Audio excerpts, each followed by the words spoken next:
दोस्तों Indian railway finance corporation limited यानी IRFC की बात करें स्टॉक के अंदर आज गिरावट हुई है। अब ये देख सकते हो कि स्टॉक गिरावट में चपेट में क्यों आया, क्योंकि पिछले दिनों इसने अच्छी खासी दौड़ लगाई थी। अब प्रॉफिट बुकिंग हावी हो गई है।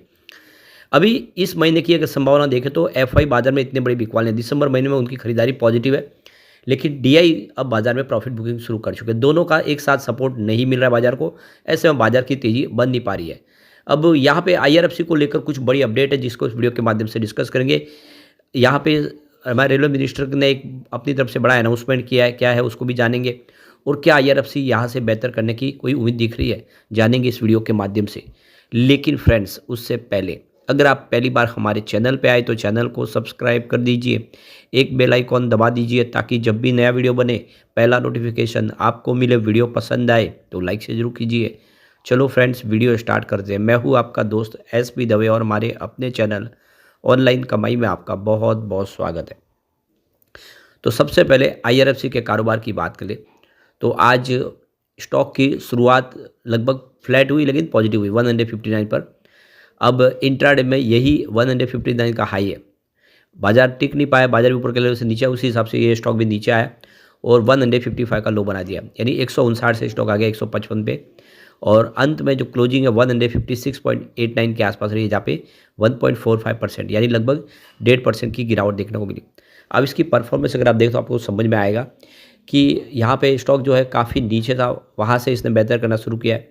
यहाँ पे देख ही सकते हो आप कि स्टॉक की जो गिरावट है उसके 138 रुपये के आसपास स्टॉक आ गया था 18 नवंबर को। और उसके बाद इसमें तेज़ी बननी शुरू हुई। आप देखिए अंतिम बार जो गिरावट हुई थी वो 21 नवंबर को हुई थी। स्टॉक 141 के आसपास था। उसके बाद लगातार दौड़ लगाई और 27 नवंबर तक स्टॉक पहुंच गया, 150 को क्रॉस कर दिया। उसके बाद 28 नवंबर को इसमें थोड़ी और तेज़ी हमने देखी। फाइनली 29 नवंबर तक ये इसमें तेज़ी रही और 29 नवंबर को स्टॉक में फिर गिरावट हुई, 150 के नीचे आ गया स्टॉक। और उसके बाद अगर आप देखेंगे तो स्टॉक फिर से तेज़ी से आगे बढ़ना शुरू हुआ और फाइनली ये देख लो कि 9 दिसंबर को 160 तक चला गया इंट्राडे में। वैसे आज भी उसी लेवल तक गया।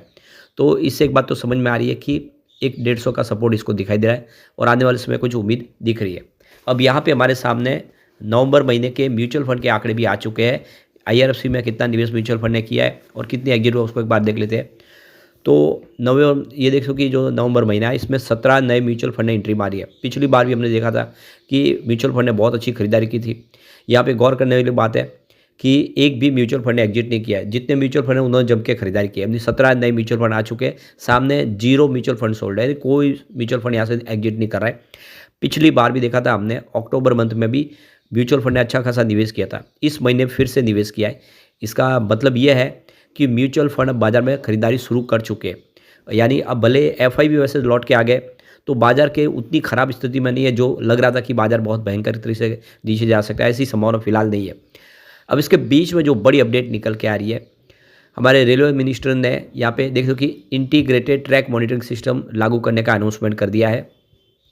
तो रेलवे मिनिस्टर अश्विनी वैष्णव ने यहाँ पे अपना नया प्लान पेश किया है। ये देख लो कि जो आईटीएमएस सिस्टम है सभी रेलवे जोन पे इसको सेट किया जाएगा। इससे जो रेलवे ट्रैक है उसको सुरक्षित किया जा सकता है। तो देख सकते हो इसको सेफ्टी के हिसाब से डिज़ाइन किया गया है। जितना भी रेलवे नेटवर्क है इंडिया का, सब जगह पे इस टेक्नोलॉजी को लेस किया जाएगा। यानी बहुत सारा खर्च होने की तैयारी शुरू हो गई है फिर से। आपको पता हो इससे पहले कवच टेक्नोलॉजी लाई गई थी, अब ये नई और टेक्नोलॉजी लाई गई है। इसके माध्यम से रेलवे के ट्रैक को सुरक्षित किया जाएगा। तो ये इंटीग्रेटेड ट्रैक मॉनिटरिंग सिस्टम है। तो यहाँ पे न्यू दिल्ली स्टेशन पे जो इवेंट हुआ उसके दौरान यूनियन मिनिस्टर हमारे अश्विनी वैष्णव जी की तरफ से कहा गया कि ज़्यादा से ज़्यादा मॉडर्न टेक्नोलॉजी से रेलवे को लेस करना है, और क्योंकि ये ट्रैक को मॉनिटर करेगा। तो अश्विनी वैष्णव जो हमारे रेलवे मिनिस्टर है उन्होंने एक्सप्लेन किया आईटीएमएस किस तरह से ये ट्रैकमैन की रियल टाइम सुरक्षा कर पाएगी। उसको ट्रैकमैन को ये बता पाएगी कहाँ पे फॉल्ट है। सारा का सारा देख लो कि रियल टाइम डाटा जारी होगा। और कहीं पर भी कोई ट्रेन आने के पहले अगर घटना की संभावना बन रही है, कहीं ट्रैक में कोई ऑब्स्ट्रकल है, कुछ डाला गया है या कहीं से ट्रैक उखड़ गया है, उसकी सारी जानकारी इस नए सिस्टम के माध्यम से पता चल जाएगी, जिससे ट्रैकमैन जाके तुरंत उसको रिपेयरिंग कर देंगे। तो अश्विनी वैष्णव जो हमारे रेलवे मिनिस्टर है उन्होंने एक्सप्लेन किया आईटीएमएस किस तरह से ये ट्रैकमैन की रियल टाइम सुरक्षा कर पाएगी। उसको ट्रैकमैन को ये बता पाएगी कहाँ पे फॉल्ट है। सारा का सारा देख लो कि रियल टाइम डाटा जारी होगा।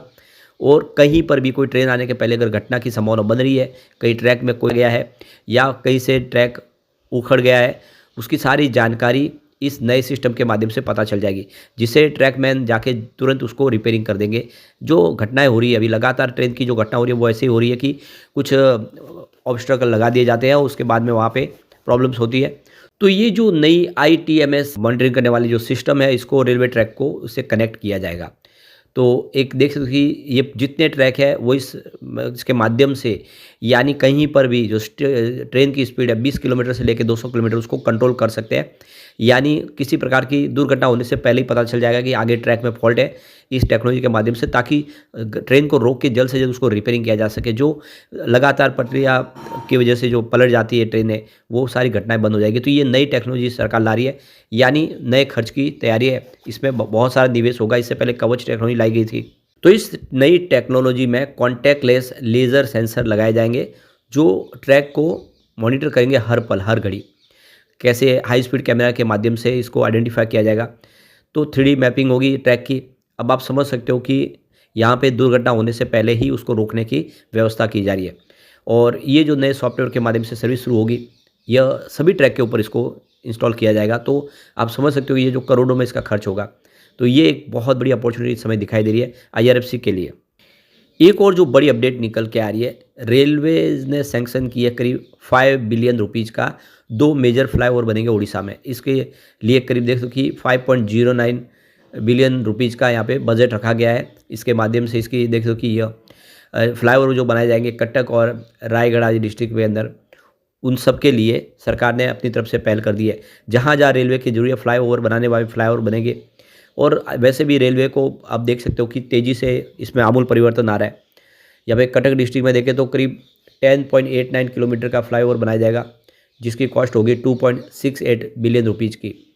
और दूसरा अगर आप देखेंगे तो यहाँ पे 2.4 बिलियन रुपीज़ का एक प्रोजेक्ट यहाँ पे रायपुर वजीनागरम के बीच में होगा। तो इस तरह से वो बहुत सारे नए प्रोजेक्ट तैयार हो रहे हैं और ये बात साबित कर रही है कि IRFC आने वाले में बेहतर कर सकता है। यहाँ पे कुछ बड़े म्यूचुअल फंड है जिन्होंने IRFC में निवेश किया है। तो यहाँ पे देख सकते हो कि बंधन Nifty alpha 50 index fund regular growth ने IRFC में निवेश किया है। Motilal Oswal Nifty 500 momentum 50 index fund ने भी यहाँ पे देख सकते हो कि अपना निवेश किया है। Nippon India Nifty 500 momentum 50 index fund ने भी यहाँ पे निवेश किया है। बंधन Nifty 500 momentum 50 index fund regular growth ने भी निवेश किया है। और Motilal Oswal BSE financial x bank 30 index में भी निवेश हुआ है IRFC में। इसके अलावा Kotak Nifty financial service x bank index में भी इस म्यूचुअल फंड ने भी निवेश किया है। और इसके अलावा अगर आप देखें तो Kotak BSE PSU fund regular growth ने भी निवेश किया है। HDFC निफ्टी 100 इक्वल का भी यहाँ पे निवेश हुआ है। और सुंदरम निफ्टी 100 इक्वल ने भी निवेश किया है। और Navi Nifty index 50 index fund growth का निवेश भी यहाँ पे IRFC में है। तो कुल मिला के काफ़ी बड़ी जो है निवेशक है उन्होंने निवेश किया हुआ है। अब यहाँ पे अगर हम इसके पेयर कंपनियों से तुलना करें इसका प्रदर्शन कैसा रहा, तो देखो Indian railway finance corporation limited, power finance corporation limited और REC लिमिटेड, तीनों ये सरकारी कंपनियाँ हैं। मार्केट कैप की बात करें तो IRFC का सबसे बड़ा है 2,04,980 रुपीज़ का है।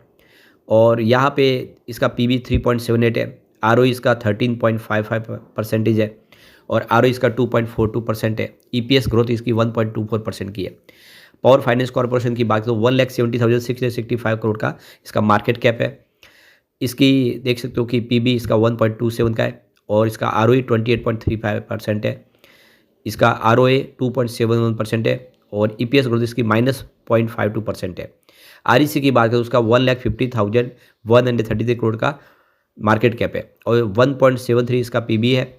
22.96 इसका ROE है और ROA इसका 2.86% है और EPS ग्रोथ इसकी 26.75% की है। तो देख सकते हो कि तीनों कंपनियां अपने लिहाज से काम करने वाली बेहतर कंपनी है। 2 पावर सेक्टर को और एक रेलवे सेक्टर को फंड प्रोवाइड करती है। तो ये आने वाले समय IRFC के लिए कुछ बेहतर उम्मीदें यहाँ पे दिखाई दे रही है। आने वाला जो समय है वो इसके लिए कुछ संभावना और पॉजिटिव लेके आ सकता है। लेकिन फ्रेंड्स, कोई भी इन्वेस्टमेंट करने से पहले अपने फाइनेंशियल एडवाइजर से एडवाइस ले ले या अपना खुद का रिसर्च करें, क्योंकि हमारे वीडियो आपके एजुकेशनल पर्पज़ के लिए ही बनाए। वीडियो पसंद आए तो लाइक से जरूर कीजिए और चैनल को सब्सक्राइब कर दीजिए। Thank you friends.